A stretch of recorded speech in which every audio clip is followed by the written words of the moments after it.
Combien d'entre vous prennent toute leur vie en photo? Et combien d'entre vous se sont déjà retrouvés dans cette situation où vous n'auriez plus d'espace de stockage? Alors dans ces cas-là, naturellement, vous allez vous tourner vers Google Drive ou iCloud. Mais ce que vous ne savez pas, c'est que le cloud, c'est le coup de génie marketing du siècle. Ça évoque quelque chose de léger, d'aérien, d'immatériel. Sauf que c'est faux. Internet, ce n'est pas virtuel.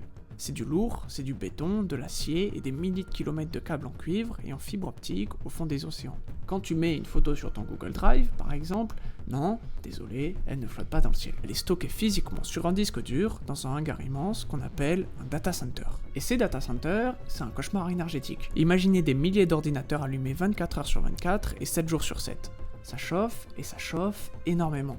Et dans tout ça, le vrai problème, ce n'est même pas de les alimenter, c'est de les refroidir. Pour que vos données ne crament pas, on utilise des systèmes de climatisation gigantesques qui bouffent une énergie monstre, et même parfois des millions de litres d'eau potable juste pour refroidir les circuits. Pour être sûr que vous ne perdiez jamais votre selfie de vacances, Google ou Amazon ne le stockent pas en une seule fois. Ils le copient en 2 ou 3 exemplaires sur des serveurs différents, même parfois à l'autre bout du monde. Donc un fichier de 1 giga consomme en réalité l'espace de 3 gigas. On multiplie la pollution par 3 pour garantir la disponibilité. Et l'exemple le plus parlant, c'est vos emails. Garder 10 000 mails non lus ou des promos de 2018, c'est inutile. C'est comme laisser un vieux frigo branché dans une pièce vide juste pour stocker un vieux yaourt périmé. Le serveur tourne, le disque tourne, l'électricité elle est consommée, et tout ça pour une donnée morte que personne ne consultera jamais. Et le vrai paradoxe, il est là.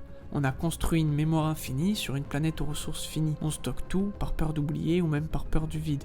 Mais à force de tout garder au cas où, on transforme nos précieux souvenirs en gigaoctets de déchets qui, eux, ne s'éteignent jamais. La technologie nous a vendu l'idée que l'information devait être éternelle. Mais est-ce que chaque mail, chaque photo floue mérite de peser physiquement sur le monde pour l'éternité?